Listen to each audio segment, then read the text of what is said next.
and welcome to Majority Rules. This is season 1, episode 21. I think I got the episode right this time. This is a podcast about Mizzou Athletics Majority, which is Olympic sports athletes. I believe this is just the second time since we've started in our very long podcasting career together that all of us are here. This is insane. We even have Quentin who joined the podcast later. So this is really awesome. So I'm your host, Karen Steger. I am the softball, gymnastics, and co-swim beat writer and Olympic sports manager at rockandnation.com. When we go around, please say what sport you cover. And today's question is your favorite Mizzou sport to watch that is different from one you cover. I'll just say mine really quick. It's men's basketball. I have been a basketball fan since childhood. That's the first season tickets I ever bought. So that's mine. So let's go. I don't even know who to go to next. Let's go to Abigail. Hi, I'm Abigail Klaptaskis, and I'm the cross-country and track and field beat reporter. So excited to be back with all of our awesome reporters and see everyone's faces. My favorite Olympic sport beyond running is absolutely softball. And my favorite overall sport is there's nothing like a sold-out game at Pro Field. Great. Let's go to Rory. Hi, guys. I'm Rory Whetstone. I kind of cover a variety of Olympic sports. We started the season with golf, then we moved on to swim and dive. And I'll tackle some baseball with Matthew, but also talk about a little bit of tennis. So really all over the place. But my favorite Olympic sport that's not one of those 20 that I just listed has to be gymnastics. I love to watch gymnastics. And then just sport in general. My favorite one since freshman year has been basketball. I'm one of the biggest Dennis Gates fans ever. I love him so much. So it would have to be basketball. I love that. Quentin, you're next. Yeah, hi everyone. I'm Quentin Fortywell. I cover football, men's basketball, a little bit of women's basketball, and I also help out with softball for Missouri Tigers on SI, the Sports Illustrated site from Mizzou.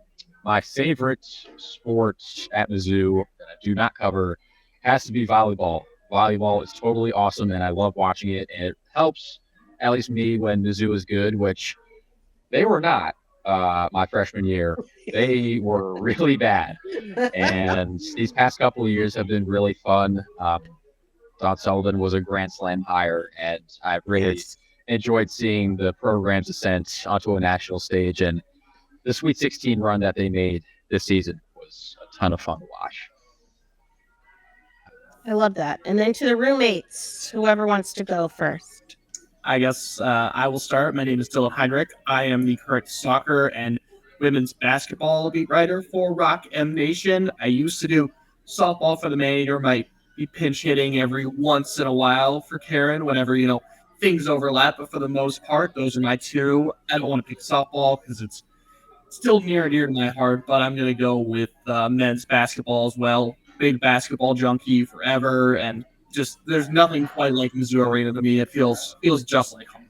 Yeah. And I'm Matthew Gustafson, the volleyball wrestling beat writer, and I'll be teaming up with Rory for baseball coverage this spring. My favorite Olympic sport to watch at Mizzou, outside of the ones I cover, has got to be softball. There's just nothing like sitting in the bleachers on a perfect day, watching a ball game. Really good sport right at Mizzou, just a fun sport in general. I've been watching softball for a long time, and fond memories of the Chicago Bandits back in the day in the professional leagues.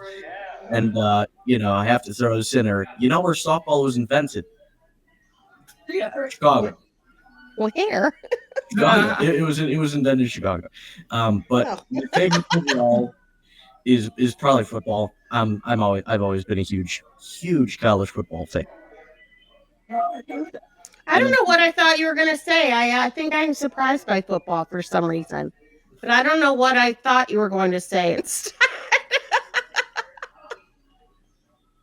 Interesting. Well, thank you guys. So let's get started with so many updates.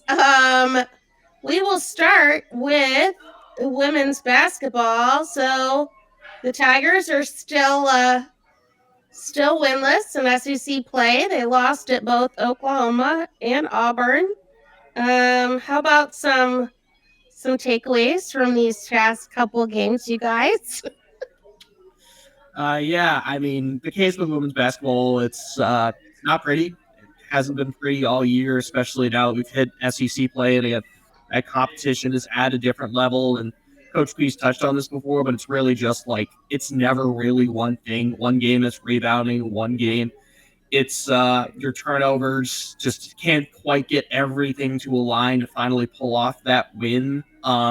Especially the way they've been framing it, especially these past couple weeks, is they haven't been able to put together a good 40 minutes. They were hanging around with Oklahoma for a bit, but they were able to go on that big run in the third quarter to create that separation. Same kind of thing with Auburn. Just haven't been able to just fully put together a full game as a team in these last couple ones. It's been really tough sledding.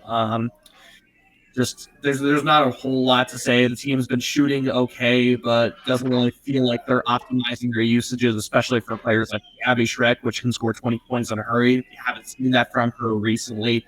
Grace Slaughter hasn't really had an explosive game in a while, same for Ashton Judd. So it feels like there's players who are still maintaining their averages. They're still doing okay when you look at that stat sheet, but it's never really one particular game that you can stat out and say, okay, this was this player's game or this player's game. It's just kind of all been happening, is what I would say.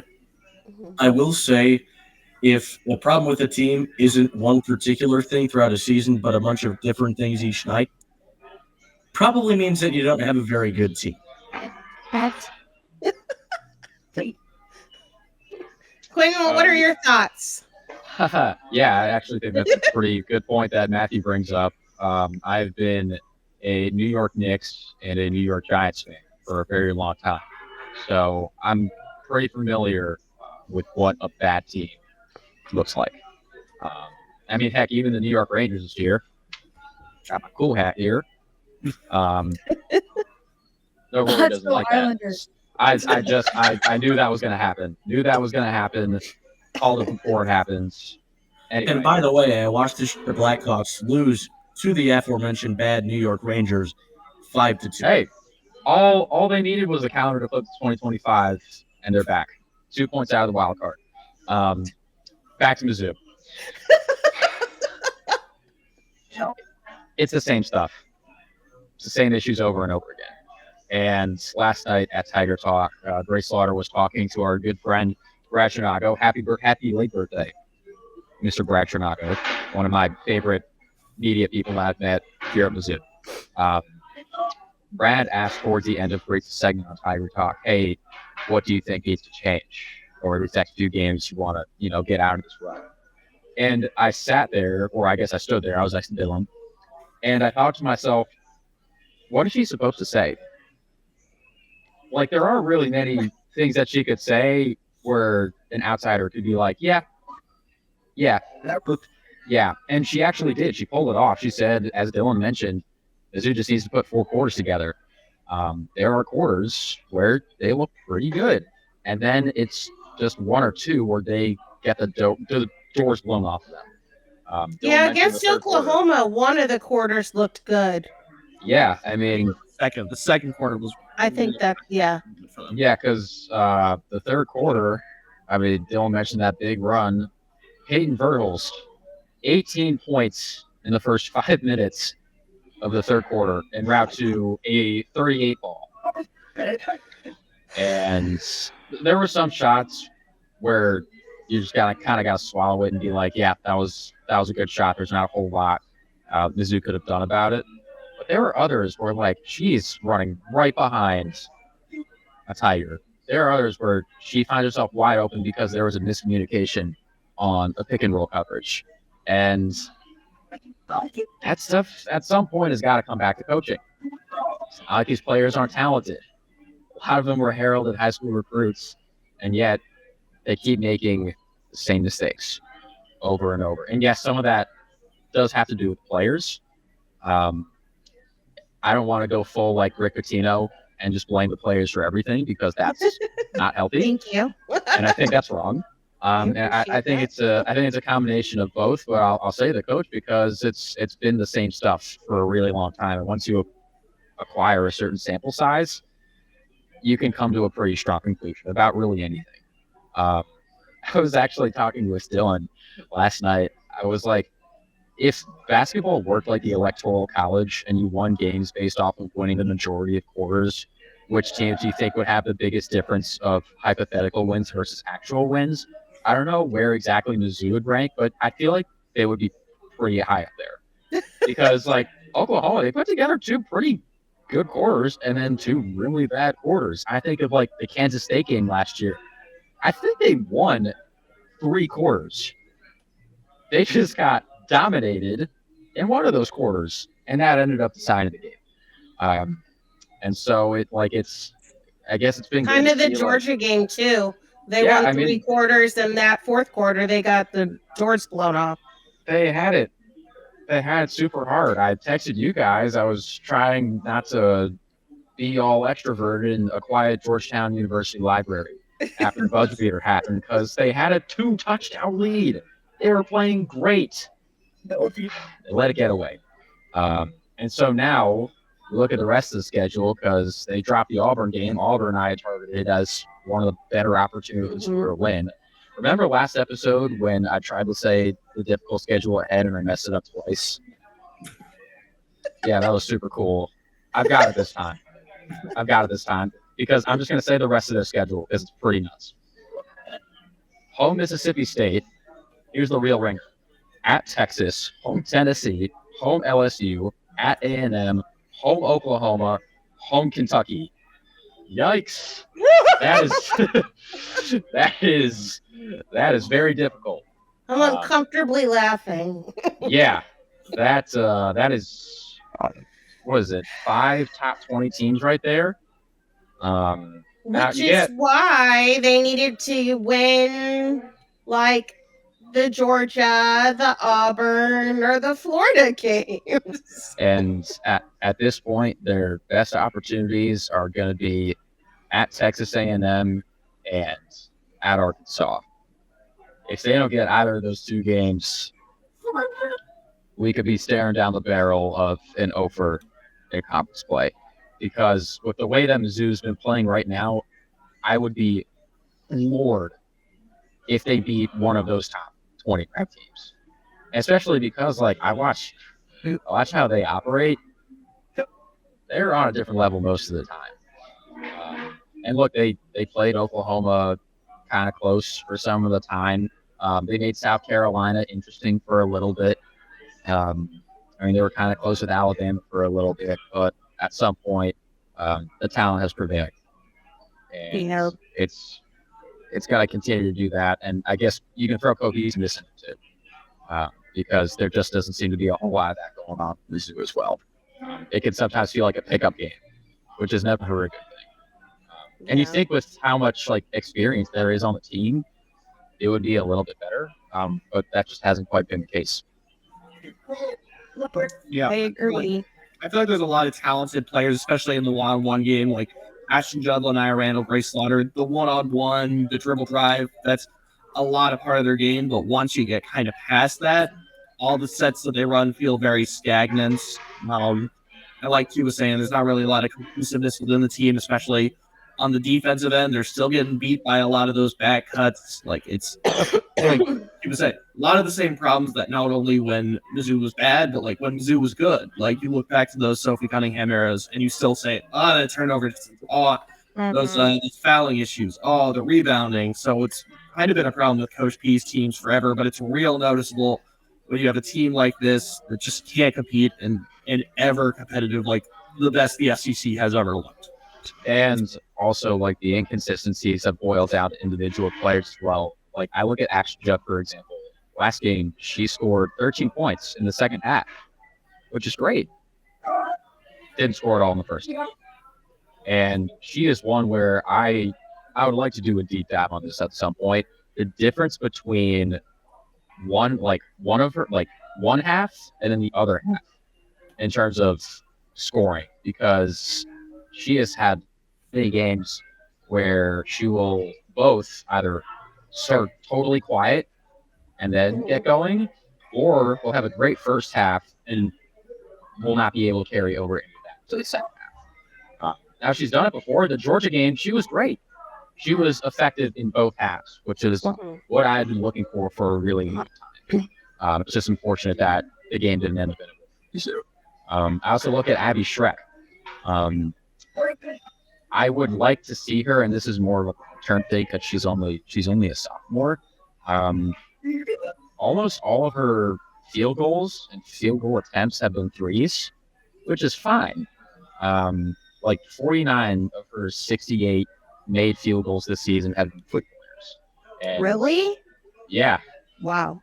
Yeah, it's a lot. And I've got 125 out of 165 field goal attempts have been from beyond the arc. So it's been a large part of her shot diet.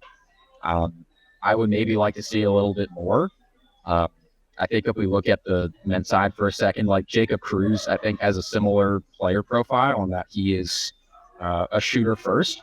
But the past couple of games, I mean, I guess the past few games, if we want to throw Texas in there too, he's ventured in amongst the trees and he's created some pretty good offense on the interior. And Dennis Gates, I'm very pleased with that because that makes you a more effective basketball player, especially on nights where Abby Schreck shoots 2 of 8 from 3, like she did against Oklahoma. I would love to see her be able to create some offense and another capacity to set shoot players. That takes time. That's not something that can happen overnight. But I think if she's able to add that to her tool bag, that's going to make her really, really effective wherever she is in the future, whether it's with Mizzou or if she still has multiple years to build. Yeah. So the Tigers are kind of off this week. They don't play again until Monday against Mississippi State, like Quentin said. How is Mississippi State? I realize I don't actually know anything about them. This Mississippi State team is fine. They've had their moments. They got a big win against a Oklahoma team that really kind of shocked the world. But other than that, like, you get blown out against teams like Kentucky, South Carolina, beat Georgia, lose to Tennessee, lose to Ole Miss. So they're very much in the bottom half of the SEC, but a team that will probably be in bubble conversations all year. I'd say they're very similar to a Vanderbilt team last year. No real one player is going to stick out. They have a couple really good players. Drakelia Jordan and Nia Russell are both of their kind of leading scorers. They're both your kind of guard wing combos. Going to do a lot of their damage on the inside and the mid-range, can shoot the 3 if they need to. So it's really just going to be a grinded out game against a good offensive team that has some defensive strengths. So think about your games against teams like your Ole Misses, teams like Auburn. Slow, going to grind it out. Not really Mizzou's bread and butter, but a team that isn't really going to blow you out of the building, that doesn't have the offensive talent quite to do that. So Mizzou should be able to hang around in this matchup. It all comes down to making shots and playing tough defense and getting your playmakers and your shot makers the ability to get open and into space. Yeah, Mississippi State definitely isn't what it was in the mid to late 2010s when they were consistently amongst the class of women's college basketball and making Final Four's national championship games. But they're still pretty good. They actually beat Oklahoma earlier this month.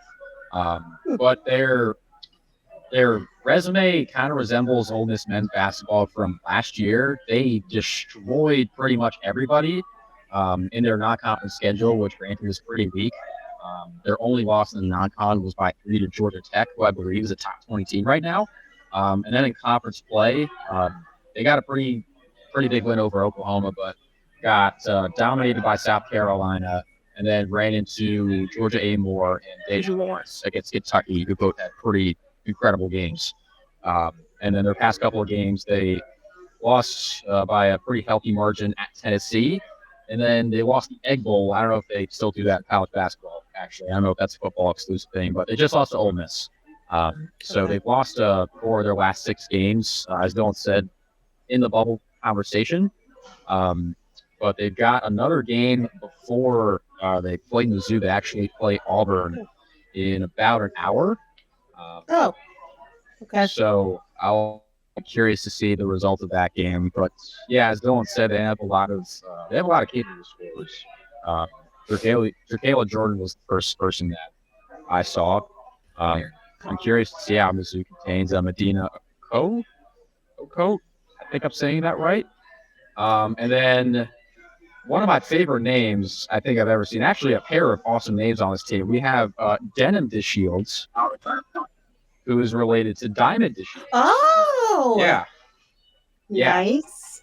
I gotta say, Diamond and Denim, those are pretty sweet names. Yeah. And then we have, where did she go? Oh, Juanira Montague. That last name ring a bell for anybody. Anybody into theater? Anybody into Shakespeare? That's what I was going to say. It sounds like Romeo and Juliet. Yeah, so Montagues. I'll have to scan the premises for any Capulets. Hopefully no A niche shout out, Quentin. hopefully no interfamily conflicts. Okay. Hopefully no interfamily conflicts at Mizzou Arena on Monday. That would be really bad. But yes, I did pay attention in high school English. I don't think we had to reenact Romeo and Juliet, but we definitely read and watched it. I definitely read it in high school. So yeah, I saw Montague and I was like, wait a second, I've seen that name somewhere. So yeah, I was like, where is he going with this? Definitely two candidates for first team all name in the entirety of women's college basketball. I like it. And I would like to add just briefly, Mizzou already faced another candidate in Diamond Hunter on Southern earlier this season. Oh, that's a good name too. That'd be awesome if she liked Minecraft. I would like that.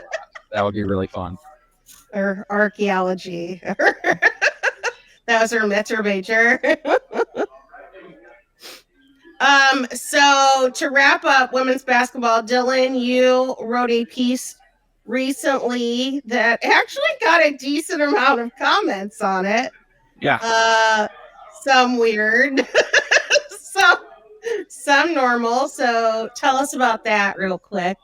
Yeah, so it's easy to come on here. It's easy to dog on this team. I mean, 0-6 in SEC play, haven't made the tournament so many years. Obviously, Coach Pinston is a very controversial figure in just the way that she's handled teams in the past, and the success hasn't been there recently. So I decided, you know what? Let's look on the positive side. And it basically just boiled down to this team is still similar to Coach P's teams in the past. The players still have a cohesive identity, even if sometimes in game it doesn't fully show itself. They still are really good at getting to the three ball. They still play fast, and they play their best when they're able to play fast, although defenses have been able to shut them down in the past. Grace Slaughter is still showing a lot of improvement, putting a lot of pressure on your sophomore player to be kind of the vocal spokesperson of this program, to be the best player. I think Grace Slaughter has handled it in stride, and I have full expectations that if she stays at Mizzou, she will be a franchise player and will still get to that upper echelon that we've seen in the past for players like your Haley Franks, maybe a Sophie Cunningham. We'll see. But again, this will be kind of a nice step in her journey. And just in that same vein, the youth movement, I mean, like Quentin mentioned, Abby Schreck, still a sophomore. Hannah Linthicum, second year in the rotation as only a sophomore. Ashton Judd will be back for another year, presumably. Avery Krauke's only a redshirt sophomore. They're only losing less than 30 points to graduation, so this team is young, gaining experience. And even if they still just come in as depth pieces later on for this team, hopefully next year, this is a team that knows SEC ball, that's had the experience. And so you could blame some of the struggles on the youth, and I think that's something that will definitely serve this team well, especially now that they're all juniors, seniors in the years to come. I like that. And then another thing that we have, since everybody knows it should be coming, is we are working on a coaching search piece. I kind of envisioned it kind of the same way that the men's hoops writers did before the Tigers ended up hiring Dennis Gates, where they were kind of put into tiers of candidates. So like one's like, you have to check in with these people and make them say no. They probably are going to say no. Then like a middle tier of like, this is a feasible candidate. And then a lower tier of these would still be somebody good for them to talk to, but really like you're only going to them if you can't get somebody in that middle tier. So Dylan, I have to ask, like, what tier is Sophie Cunningham on? Someone with this comments, and like, first of all, she is an active WNBA player. She's playing the top level of women's basketball in the world. Like, she's kind of living the dream there too. I mean, no relevant coaching experience. Like, I don't think she's ever coached. No. I think she has zero coaching experience. I mean, like, we talk a lot about it. I mean, but seriously, you cannot walk into a Power 5 job as the head coach and know everything. Like, that's just not how the world works. Like, for as much flack as Dion got as a Colorado guy, he spent some time at Jackson State and built a program there before joining, and it works. I really don't think Sophie Cunningham could do something like that. No offense to her. And she wants to be a broadcaster.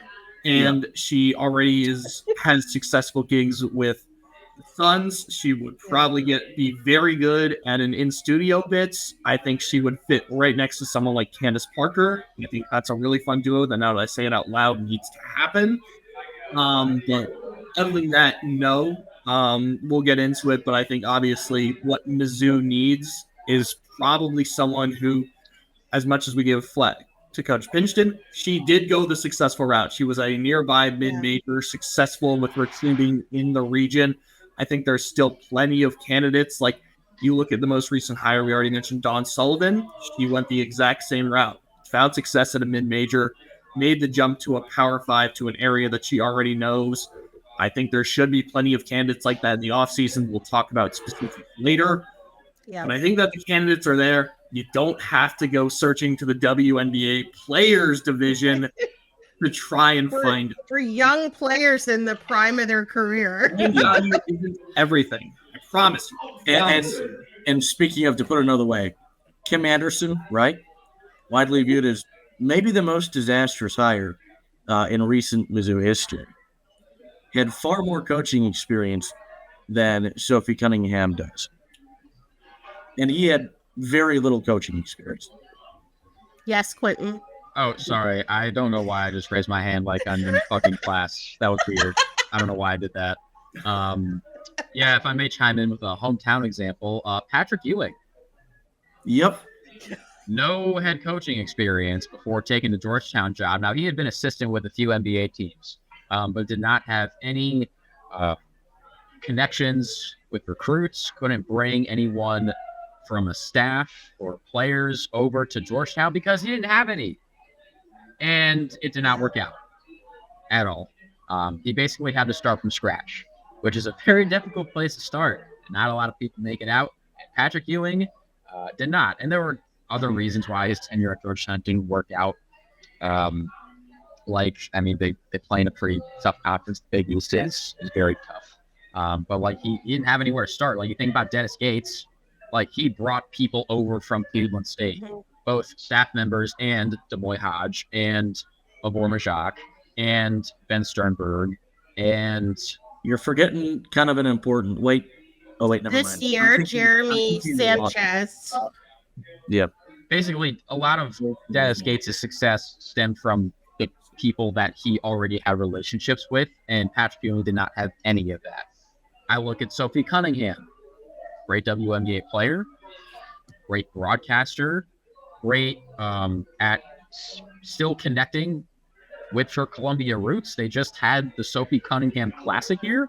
Like, her and Lindsay are like still around. Like, her mom works at Crane's Country Store. Like, everybody is like still here. Like, she's still very tied to Columbia. Doesn't mean you should make her the head coach of the women's basketball program.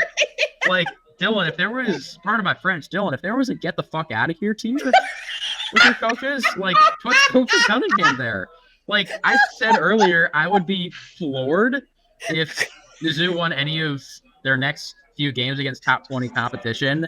Like I will go through the floor if Mizzou not only offers Sophie Cunningham the job, but Sophie Cunningham gives up a WNBA career and a probably pretty good job in broadcasting to coach Mizzou women's basketball. Like, could you imagine? Let's say Dennis Gates gets fired tomorrow. Let's say Dennis Gates gets fired tomorrow, and they're like, hey, Jordan Clarkson, we know you're in the middle of an NBA career right now, but do you want to come back and coach Mizzou men's basketball? That'd be kind of weird, right? So I think for all the reasons we just said, I think it would be a really bad idea to ask Sophie Cunningham to captain the ship that is Mizzou women's basketball. I think that is very silly, and I'm glad we are all in agreement of that statement. It's very silly. Thank you, Quentin. Before we move on, We're going to get our first expletive warning on our podcast. Would not have Love being a expected trailblazer. Quentin to be the one to drop that word. I love The it. first to drop that word on majority rules. I think Hey. you got a Twitter clip from On majority rules, at least. It's definitely not the first time that word has been dropped on a rocket. Hey, Nate Edwards does podcasts on here. This is definitely not the first time an extra has been dropped on a Rockin' podcast. I can I like say it. that for sure. I like it. All right. Well, that wraps up the women's basketball talk. Let's move on to track and field.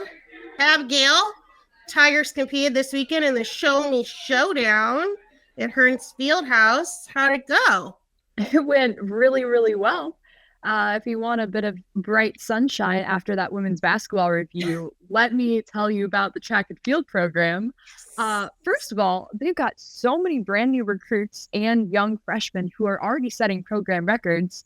Women's high jumper Christy Perez-Snyman, she tied the women's all-time program record in the high jump, clearing 1.83 meters, a mark unmatched by Tigers since 2018. I researched her a little bit more. She's a graduate transfer from Jacksonville. She holds the all-time ASUN indoor and outdoor women's high jump record, not only school, but an entire conference. So yeah, only one of her first meets at Mizzou and already at the literal best in program history. Once again, Alicia Burnett rewrote the indoor record books. She now holds the fastest time in Missouri history in the 60 and 200 meter dash. I had a really excellent conversation with her brand new coach, Jordon Andreassen, and she gave me a lot of insight into who Lisi is as both a competitor and just a person. So obviously, Lisi underwent a coaching transition from Natasha Brown to Coach Jay, as they call her, this off season. And to have a coaching transition when you're already at your most elite is kind of challenging, especially for these individual athletes.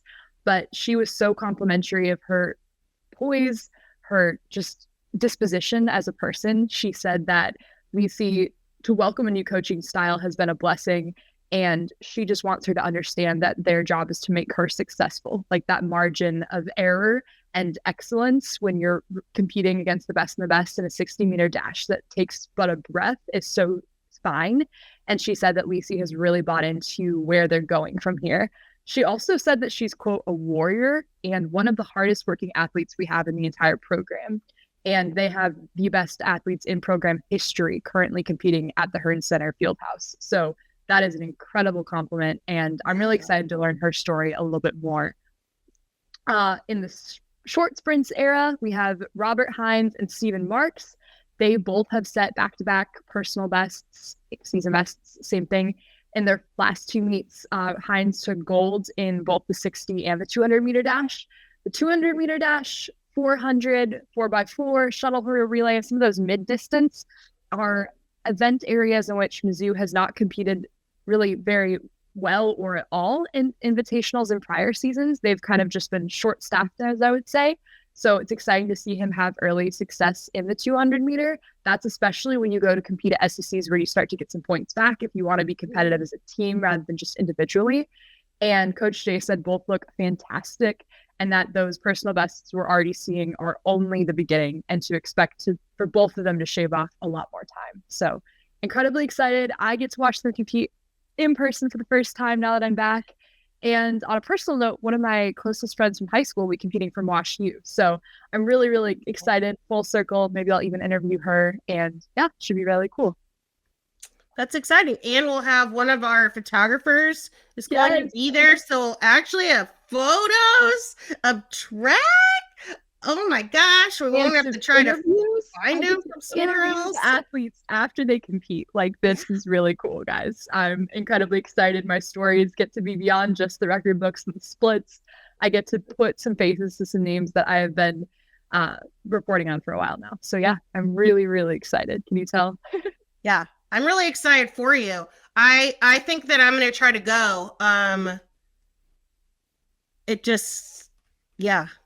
We don't get many chances to watch track at Mizzou with the outdoor track being not usable. And now they have this nice new indoor area and it should be fun.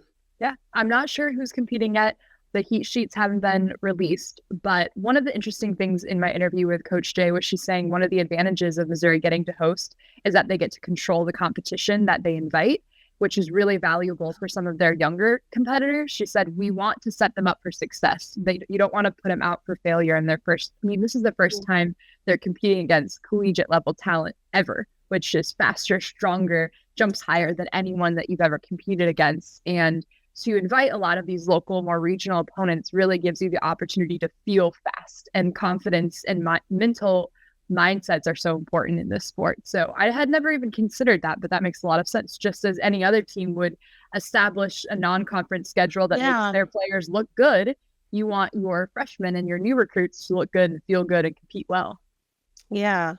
And so if you haven't checked it out yet, you should really listen to or watch Abigail's split seconds interview with Coach Jay. That is on our Rock and Radio YouTube feed. The last I looked, it had a good amount of views. So I hope that people are going to go check that out because it's really fun. And I'm glad that you were able to connect with her and get her on the show.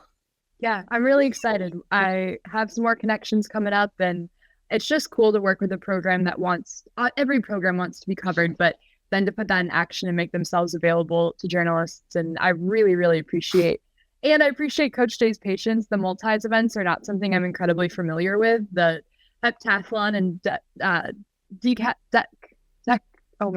decathlon is a word that I don't say very well either. So it was fun to have her explain that, and just thinking about training through 7 and 10 disciplines, like how does that look from week to week, and how do you just convince someone to throw this big weighted shot put thing and then also do a triple jump and then also run incredibly fast? Like, what does that look like? And that was cool, getting inside her brain a little bit and nerding out about sprints and stuff. So yeah, I love that. Thank you, Abigail. And then next we will go to swim and dive with Rory. And then she's also going to talk about tennis after that. I get to yap for quite a bit. So bear with me here. Mizzou faced off against McKendree and Missouri State at home this past weekend. I was not in attendance. I was still driving down from Illinois. Karen, thankfully, was there on Saturday. But we're going to talk about Friday really quick because this meet was weird. What's weird? It's just odd. They started 2 whole new events. One was the 50 skins race, which they did in all 4 different styles. So there were, in this 50 race, there were 6 swimmers, 2 per team. Oh my God, my phone is going off. I'm so sorry. Okay. 6 swimmers, 2 per team. And then the field would narrow through 3 rounds. So 2 would get docked off. And then the final 2 would race head to head. And then each race was 4 minutes apart. It was competed in all 4 strokes. Just nothing I had heard of before. And then they incorporated a bit of basketball. They had a knockout round going, 800 freestyle knockout.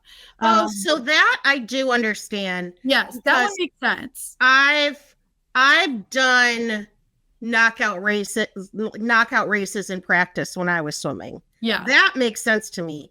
I don't even understand, like, why is it called skins? That's what I was thinking. Like, I'm like, what I was thinking too when I saw that was like, so is it like a men's only event? Because when I think of that, I think of like shirts versus skins when you're playing like basketball. That's what I thought of. Isn't skins a golf thing? I have no idea.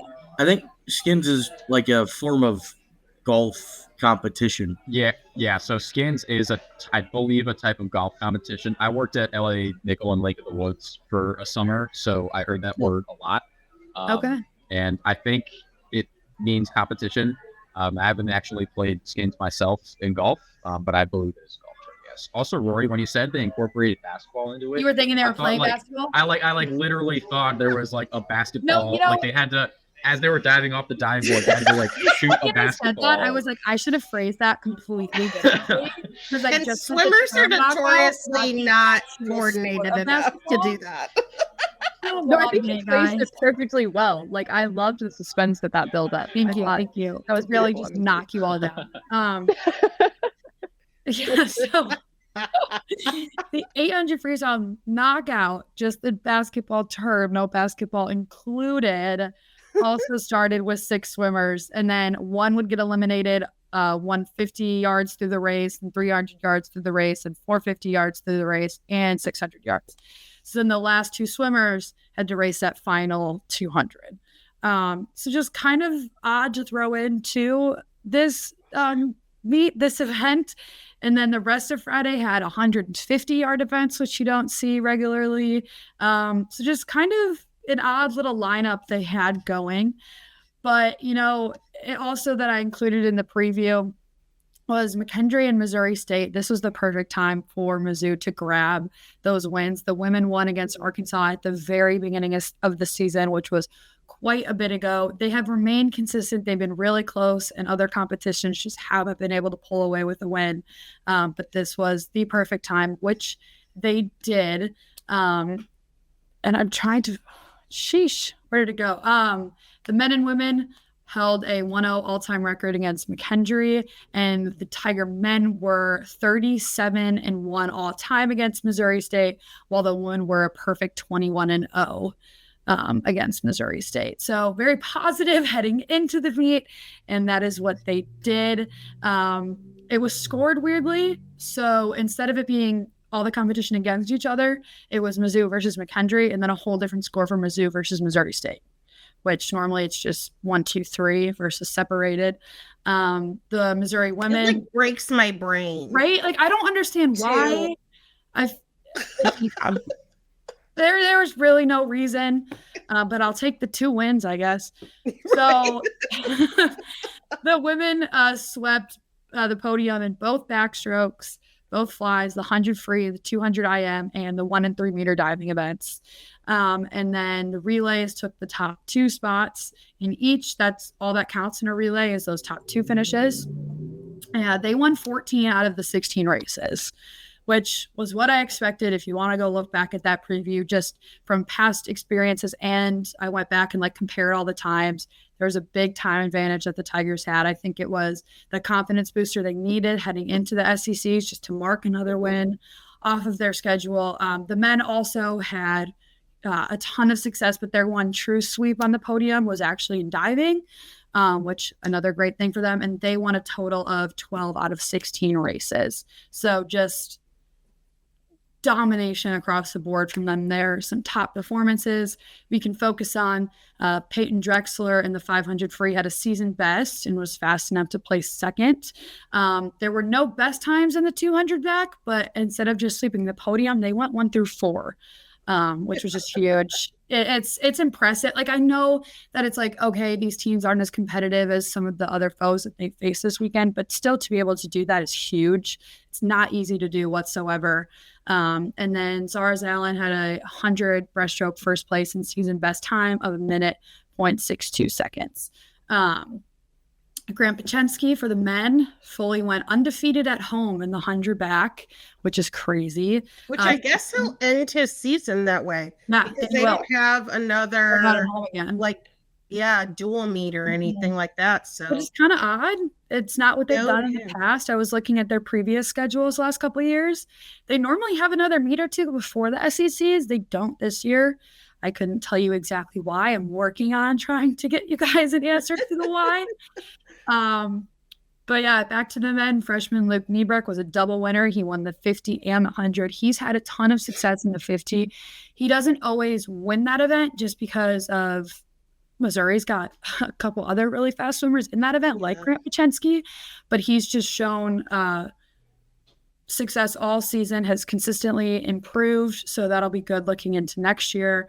Collier Dyer had a new season best in the 1 meter. I feel like every week that's a name they have to go look at to see how much he's improved by.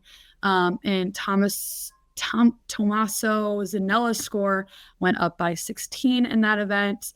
And then in the 3 meter, Deacon Colbert raised his score 22 points. Like, again, I know at this point I probably sound redundant, but the swim and dive team every week is putting up a better score, which is just, I feel like, not something you see all that often. Yes, they've grown over the season, but like right now they're in the heat of one of their hardest training cycles because it is January, and they've still been able to improve every single meet.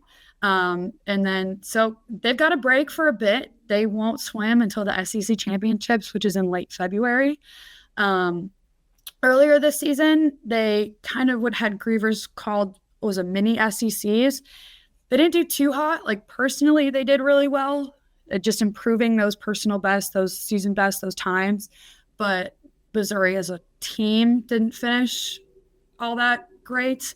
But diving will head out to Colorado Springs to compete in the Air Force Diving Invitational at the end of the month. So I'm trying to get a sit down with Grievers, hopefully, just to kind of poke his brain about a couple things he swim. So I'm working on figuring all that out, but hopefully we should kind of have some answers on what's going on with the team, what they can improve on moving forward, what to fix between them, their mini SECs and the championships coming up, but just huge things with this swim team. Thank you. Oh, one other thing. When I was looking at the results for women's diving, Olivia Liddell improved her in the 3 meter springboard. She improved her score by 62 points. Oh, wow. That is That's a big deal. That is absolutely insane. You don't hear that a lot. I was like, is that right? Well, it's sad. Error, maybe. Yeah, so now we'll go on to tennis. Some more tennis. They are kicking off their spring season. At the beginning of the month, they were in Miami, which has nicer weather than we do. I wish I could be in Miami. They were at the FIU Invitational, where they totaled 10 wins through 3 days of competition. That was against FIU, Florida Atlantic, DePaul, and Houston. They picked up a pair of wins in doubles play and then walked away with a ton more wins individually. And then this past weekend, they were home in a doubleheader where they won against NIU and South Dakota. So that's another 2 wins to mark on their schedule. Against South Dakota, they started the day 1-0 with a doubles win, and then at another doubles win. Freshman Zoe Lazar is a huge name. I see reading about this team. She lost her singles match against South Dakota, but is on a doubles pair with, and I'm so sorry if I butcher this name, Layla Bashir. I think that's right. Yeah, so they've had success throughout the Invitational and these last 2 days. Match 2 was against Northern Illinois, where again they saw some success there. They will be home again on February 1st against SLU. So that's one to look forward to, when I'll try to get out to, because they will be at home, which is nice. Is that at the Country Club in Missouri? I think that's where they have their... I don't know. I think they're actually back at the under matches were, I think. I think they might be back on campus. I wonder if I go. Did they fix the tennis facility? I think so. I saw a tweet from Phil Forleza, who usually is Mizzou Volleyball's PA announcer, and I was saying for tennis, and from the looks of it, he appeared to be at the Mizzou indoor tennis facility. It looks like it. Inside, is it? Hold on here. I realized, I guess I didn't know. They're back at the complex. It says they're playing at the Green Tennis Center, which is their home tennis center. So they apparently it's not structurally unsafe anymore. structurally unsafe. Happens. But yeah, that's what we've got for tennis. There was a quote though that Karen sent me that I think is a good one to put in. With their head coach Bianca Tirati saying, "It's great starting the season, winning 2 matches. It gives us confidence, and we brought good energy throughout the day. We are aware that our tennis wasn't perfect, but we know what we need to work on to get better moving forward. Overall, a nice start to the season." So great things from Coach to hear moving forward, and we'll see if they can continue that success in a week and a half, just over a week, against SLU. Nice, thank you. Of course. And then now I will go. I've got some gymnastics updates. Yay! So the team wrapped up a meet with number 1 Oklahoma on Friday. I would say that they did well on 2.5 apparatuses. I'm not willing to give them 3 full apparatuses. As bars, I don't feel like wasn't that great. They did get their highest score of the season, 196.75, which puts them 11th nationally. Jocelyn Moore earned a 9975 on her vault. The cool thing about that is that score, she is the only person in the country who has scored that high. So she is currently, she's not technically first when you average the scores together, but in terms of like the highest possible score you could get in the NCAA, she is the owner of that score. So that's pretty awesome. And then of course, there was Helen who was the recipient of the NCAA's first 10 of the year on beam. Another 10 was awarded on Sunday to Jordan Childs, Olympian. But Helen was first. And it actually was kind of interesting because the gym tournette was going insane. Like, never when someone gets a 10 is everyone in like agreement, like everybody was like, this was perfection, no one deserves it more. Like, people have been clamoring for her to get a 10 for like 5 years now. So this was just a really long time in the making. And then when you think about how she took a whole year off from the sport and gets a 10 in her third meet back on the road at Oklahoma, when Oklahoma isn't getting any 10s currently anyway. That'll probably come.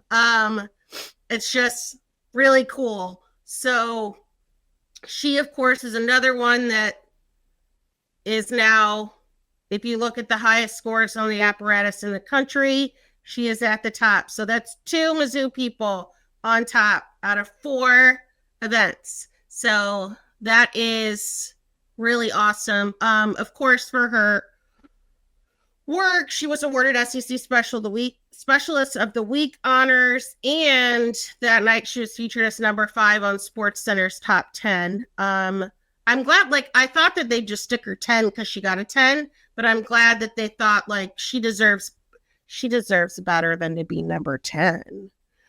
So yeah, she was number 5. So that was pretty awesome.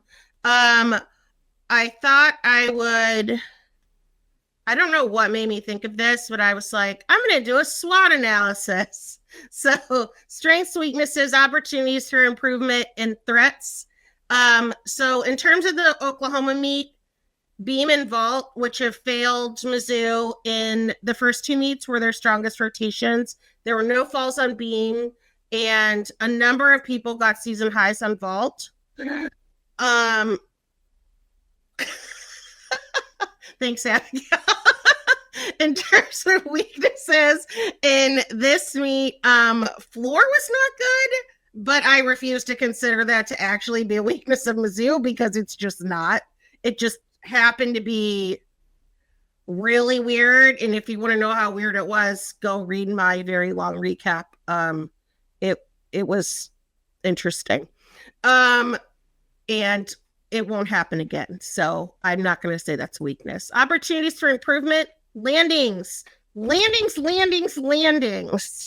There were not very many sticks on vault or bars, or really on beam even. Handstands, which I know I've talked about before on here, you need to be within 10 degrees of verticality. They were looking a little short again. So that's something else that they'll need to focus on. Threats, this was kind of a hard one for me. It's early.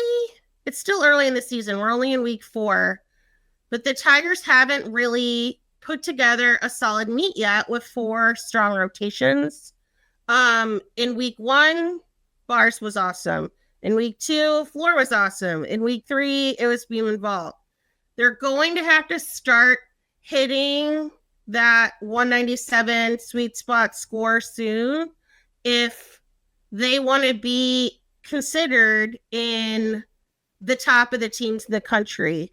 So like I was listening to the All Things Gymnastics podcast, and they were constantly reminding us that the best teams, like, which I fully believe Mizzou is one of the best teams, are all scoring in the 197s now. So Mizzou needs to get there. And the other reason why it needs to get there is because now that Mizzou has added now that the SEC has added another team in Oklahoma, the conference meet, one SEC team will get left out. Instead of doing a 2-day meet like they originally planned, they went back on it and changed it. So one SEC team will not make the SEC meet at all. And you do not want to be that team. And also that is absolutely insane considering all those teams are in the top 20. And that means that a team that could very well move on and like go to regionals and advance is not going to be competing in the conference meet, which is actually insane. So that's why I feel like I have that as a threat, because that is like something they really do need to get on top of. So coming up after 2 away meets, the Tigers are returning home to take on number 6 Kentucky on Sunday at 5. The meet's called the Retro Cat Classic. I'm not entirely sure why. Maybe they'll give some information about that later. So as for their opponent, the Wildcats have only participated in 2 meets thus far, and they have gotten a 197. They scored a 197.3 over Alabama last weekend. They are currently 2nd on vault, a score they got in their first meet, 6th on floor, which is tied with Mizzou, 10th on beam, and bars. Mizzou's 9th on bars and 17th on beam. Their score differentials are pretty minimal right now. So we're talking about 10ths of a point. So that's basically like the equivalent of like 1 balance check on an apparatus. Riding wise, I have my preview for Kentucky. I actually got it done early. It is coming out tomorrow morning. And then I am going to be meeting with Hannah Horton and Jackie Turpak, the choreographer / assistant coach at Mizzou, next week at some time, because I want to write a story about Hannah's Michael Jackson themed routine and how that came about. So I'm pretty excited about that. I did want to share this real quick. Where is it? I think it's just this. Is it? Oh, here. This is like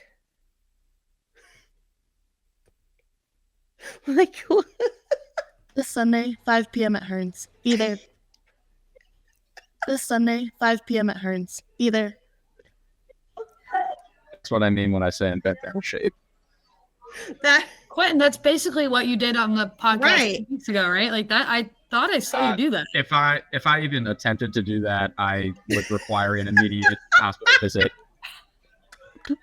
That's why I reacted the way I did when I saw it before we started recording. I was like, "What the hell?"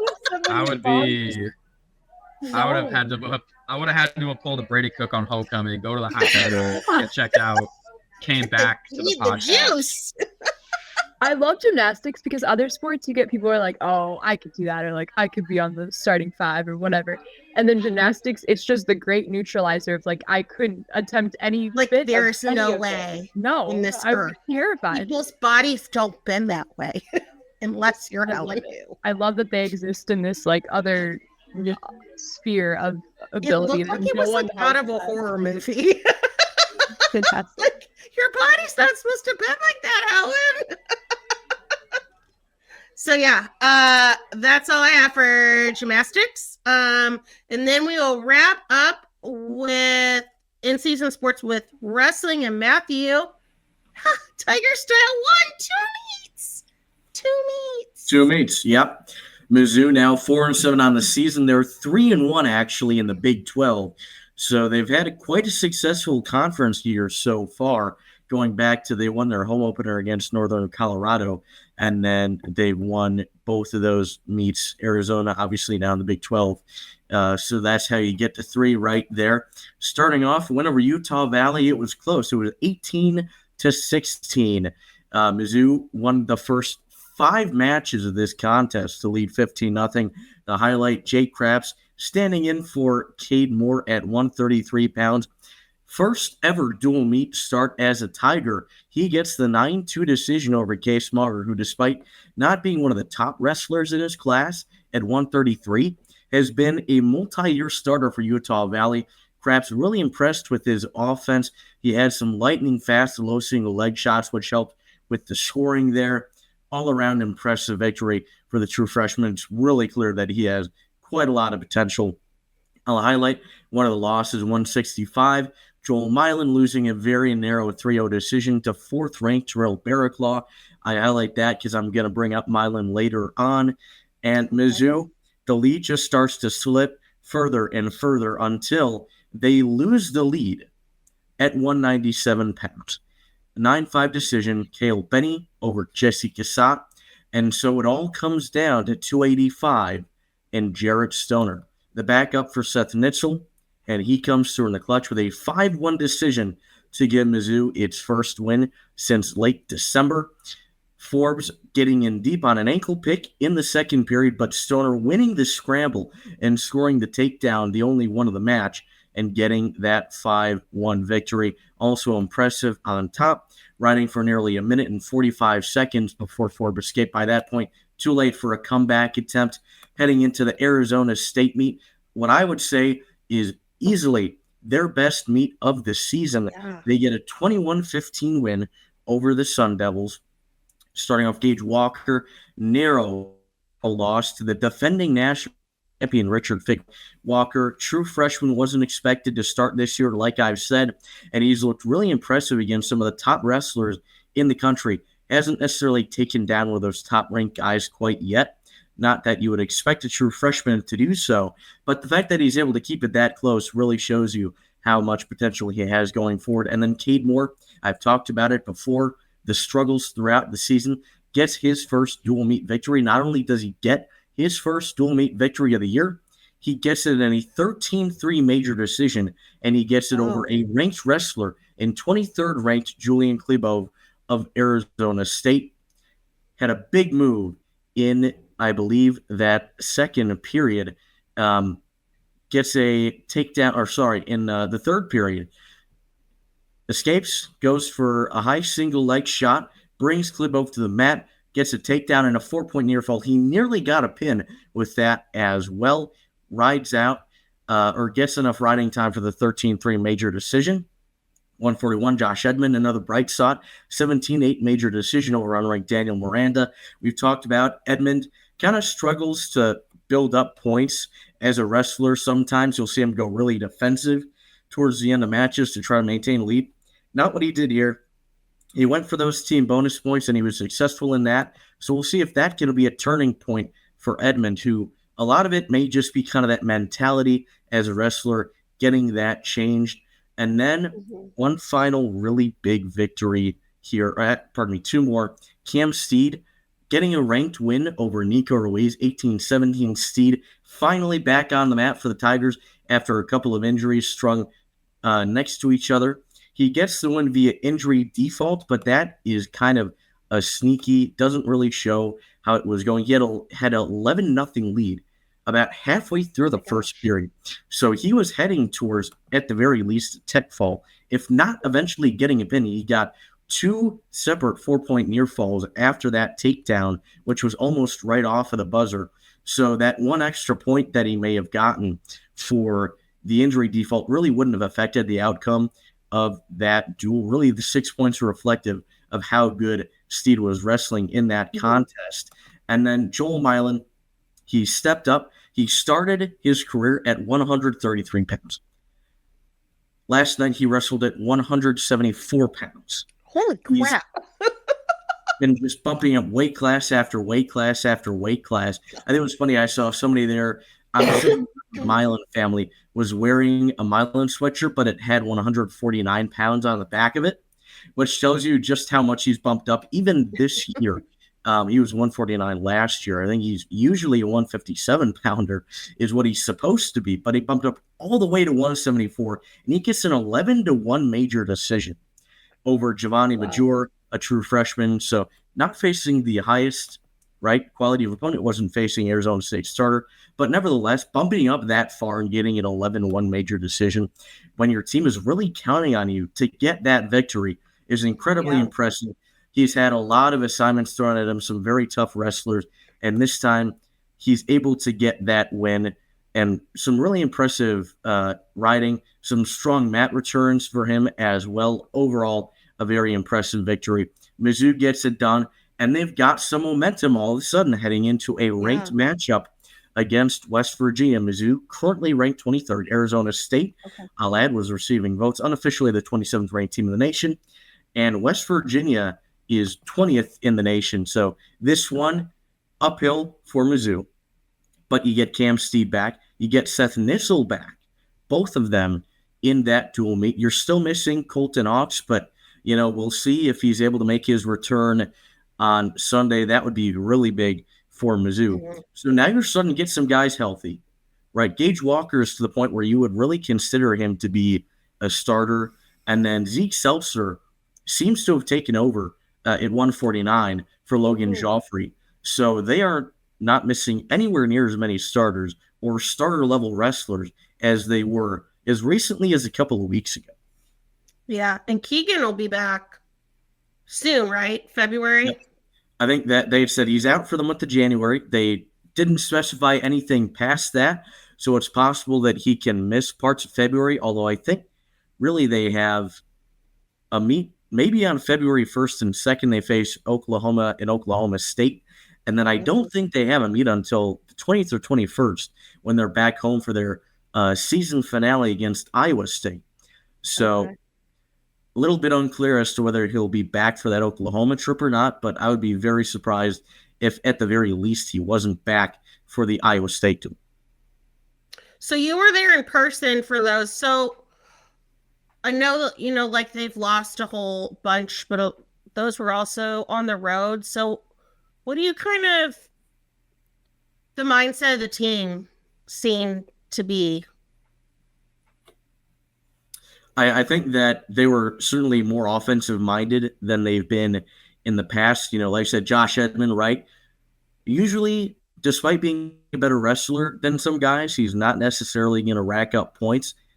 That against Arizona State, 17 points, I'd have to imagine. I would have to go back and check. Maybe the most he's scored in a match this season, definitely up there among the matches that he's done this season. Cam Steed, he's back. He's one of the few guys who's really been an offensive machine for the Tigers throughout the year. It's just a matter of having him on the mat. He's had so many injury issues. He's been phenomenal when he's been healthy, and he's the kind of guy who can really start to shoot up the rankings once he is healthy, because people will see he is an All-American quality talent. It's just a matter of if he's healthy and if he can kind of build up that momentum and consistency heading into NCAAs to eventually get to that podium. But again, he's a young wrestler. He's a sophomore. So I do believe that Steed will be an All-American at least once, if not twice, or even 3 times by the time that he ends his college career. Nice. And then the last thing I saw, it came out today, some new coaches poll rankings there. So it looks like 7 different Tigers are in the coaches poll. I can't see the graphic on my screen. It's too tiny. Yeah, so looking at Keegan O'Toole, obviously remaining number 1, Colton Hawks, ranked 8th at 184. Again, he's out right now with an injury, so we'll see when he returns. But 8th, 1 through 8 are All-Americans if you finish in the top 8 at the NCAA championships. So this has him projected as an All-American, which I think is notable. Just to put that in context, Josh Edmond ranked 13th right now at 141. Cam Steed, 15th. I think that's a fair placement for him right now. Jay Conway, interestingly enough, so I've been wondering about this. It's James Conway is his full name, but he goes by Jay, not J-A-Y, just the letter J. Interesting. Which is something I've never heard of before. But Jay or James Conway ranked 28th at 157. Jared Stoner, 29th, currently at heavyweight. He will exit the rankings, I would expect, as Seth Nitzel, who's ranked 24th on Intermat, different site, returns as the starter, and then Gage Walker kind of hanging back towards the back end of those rankings in the coaches poll as well at 31st. Okay. Cool. Thank you, Matthew. I love when the wrestling updates are nicer because they've got some wins there. It's a much more positive experience when it's not talking about how injured everybody is and how they're getting their butts whooped. So thank you very much. And then we will wrap up the show. I have a couple of softball updates. So rankings still coming out. Abby Hay was listed as number 13 in D1 softball's first base power rankings after her very successful freshman season in Columbia. CeCe Harrison, a week or two after being listed as like the number 87 overall player in D1 softball's listings. She is now was listed as the number 28 pitcher in their pitcher power rankings. So that was awesome. Previously, the team as a whole was recognized as preseason number 15 by Softball America. But it also came out this week. They were number 15 by ESPN/USA Softball. So yay. Of course, D1 softball noted Mizzou softball haters. I say that semi-jokingly, only gives them as far as receiving votes. I only say that semi-jokingly because it seems like they have a hard time giving props to Mizzou ever, and they always ranked them lower on their list than any of the other outlets. So D1 softball is Mizzou haters. I think they also picked, I think a majority of their writers picked Washington to win the regional last year, which was a little odd. I mean, look, Mizzou was like one loss away from being eliminated like 4 times. So I can't say they were totally off track. Right. But yeah, no, it was, it's weird. I don't get it. I mean, Mizzou is probably going to be good. Again, they have a very tough schedule. But usually preseason rankings are based off of solely the team and not who you might play. And usually when teams, especially in softball, return a healthy amount of players from the season prior, they get a bump, which it was what made last year weird because they returned a lot of the players that ended up getting the number 7 national seed. That one I can understand a little bit more because Mizzou barely made the tournament in 2023. But now this year, even though they lose both middle infielders, Jenna Laird and Maddie Gallagher, plus, horns down. Whoa, can't do that on the pod. Sorry. They lose Alex Honnold in center field and Iron Woman Lauren Crames. And yet, Mizzou still gets a number 15 ranking. Yeah, I mentioned that on another podcast that like I love to see the love for them, but it is kind of confusing. to me because they lost so much. I think another part of that is also like you consider more than just the team. Obviously, you have very talented players like Abby Hay, Sierra Harrison, Julia Crenshaw, Kaylee Langer. Like those are the ones that are going to stick out to you immediately. But it's also the program you build. Like we've seen so far that what Coach LA has been able to do, hosting that super regional, hosting multiple supers in the past, has really been on the cusp of that World Series one. Like she's built enough goodwill within this program that they feel like they're warranted to be a top 25, definitely a top 15 team. So even though on paper, okay, you lose all these pieces, you're bringing in some really good recruits, you're bringing in some really good transfers, you have a lot of good returning talent. Like there's no reason outside of that bonkers schedule that we've been talking about that Mizzou shouldn't be a top 15, top 20 team in the nation by year's end when we hit May. They have some name recognition now that they've finally started to give them the Clemson treatment.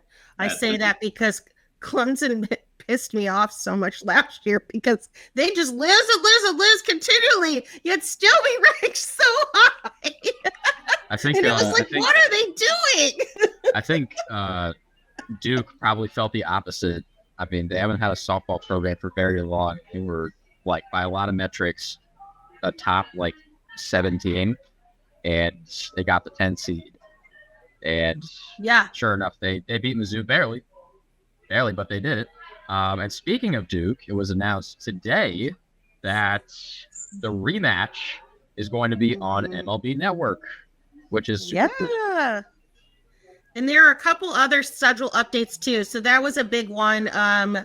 That's really cool. So the NFCA Leadoff Classic will be televised. Well, it's not televised. It's on this Game Changer app, which is a free app that you can download and watch the games on. And it actually it's a pretty nice interface. That was how I watched the games last year. But they did announce a couple of schedule changes. So Penn State, who was on 2 of the 3 major polls as being in the top 25, they are no longer going to play Mizzou. And now Mizzou's going to play Iowa. I did not have time to look up anything about Iowa. But yeah, so now they're playing Iowa instead. And then a couple of other changes. Missouri State was going to be an away game in Springfield, but they're doing renovations. So now that one is going to be a home game later in the season, midweek game. And then the Illinois game, which is normally a doubleheader, is now just going to be a single game. So just one game for there. Illinois, who Mizzou murdered in fall ball. Just completely knocked it out of the park against them. I think they also really annihilated Missouri State while we're on it. So I was kind of looking forward to Kara Daly hitting a crane with the home run. That would have been really cool. maybe denting some construction equipment. Yeah, like how they did at football when the Mizzou played Vanderbilt last year. Harrison Mevis's extra points would just doink off of a metal beam. It was really fun. Yeah.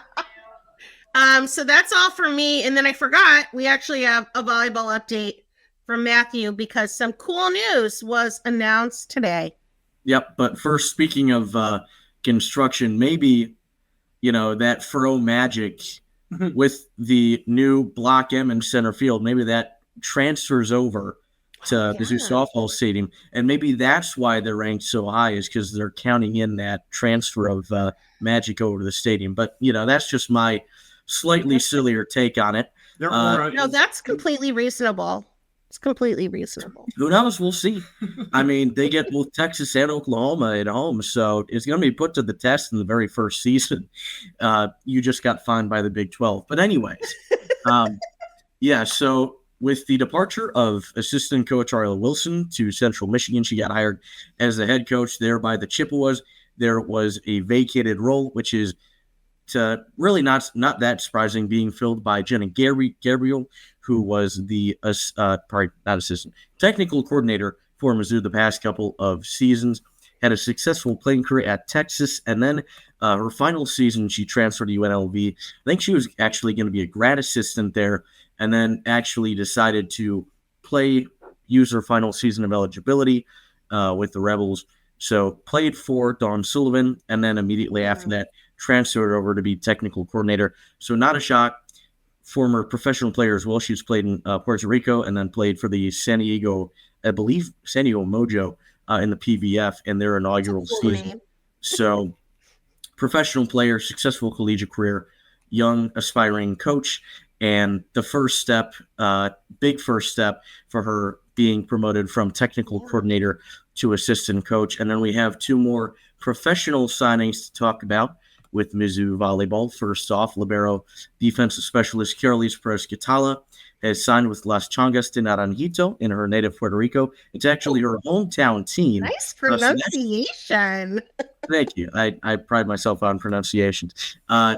So her hometown team, pretty cool. She gets to play for her hometown team to start her professional career. And outside of the newly established U.S. professional leagues, Puerto Rico easily the best professional league in North America. So it's a pretty high level of competition. For example, she's going to be teammates with Emma Grome of Kentucky, their All-American setter, who was a thorn in Mizzou's side for the past several years.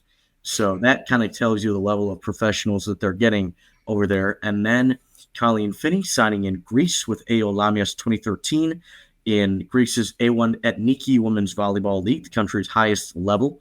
And so that's now three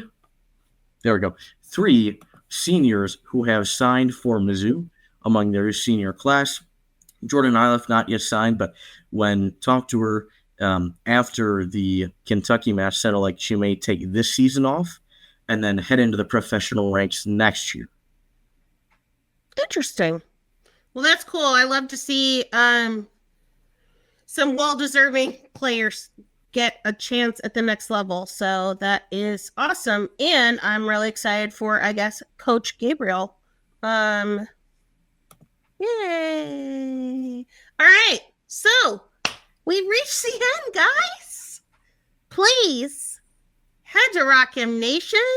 Support the work of so many student journalists and some really amazing other writers as well. We're still churning out the content. I'm trying to do a separate weekly piece that just shares the Olympic sports stuff, since the most things people seem to care about, I guess, is football and men's basketball. I'm trying to make sure we get some eyes on stuff of our awesome team. Also make sure that you subscribe to the Rock M Radio podcast feed. Leave us some 5-star reviews. Join our subscription service, RockM.Plus, which is only $5 a month. And then follow us on the social medias. I am still on Twitter at Karen Steger. Matthew is at M_Gustafson27. Dylan is at Dylan R. Heinrich. Now I'm Golf isn't part of the handle, just to clarify. I might have to change it, though. Seems to be a reoccurring thing. What? What's up? What? What's up? What did you just say? What did I say? What did Matthew say? I said, just for clarification, the cough isn't part of the Twitter handle. Oh. Not yet. Not yet. Dylan, cough R. Heinrich. We can change it. I was like, what is happening? Quentin is at Quentin Corpuel. Rory is at Rory Whetstone7. And Abigail is at Abigail_clap with a K. Thank you for joining us. Longest episode yet, but the whole team's here. It was fun. We had a great time. No gymnastics from Quentin, but a swear word. But also, but a swear word instead. Something new every week. And it would be weird if you started breaking out the gymnastics while in the dining hall. So I'm sure people appreciate you. Probably not the weirdest thing to happen in the dining hall. Mizzou. I think that would be at the lower end of weird things that happen on this 100%. campus. I did originally think I was going to show Helen's routine and then try to get Quentin to like copy like Helen's scale or something like I would that. love to see that. I Like think- not a back bend, nothing crazy, just How like do we a get Quentin scale in the gym? or something Yeah. like that. How do I we would've get been really more- think you could do that. Quentin like in the gym? Yeah. Okay, I'll go to the rec. Next. I'll go to the rec. Next time but at the I rec. gotta say, I think even if I try,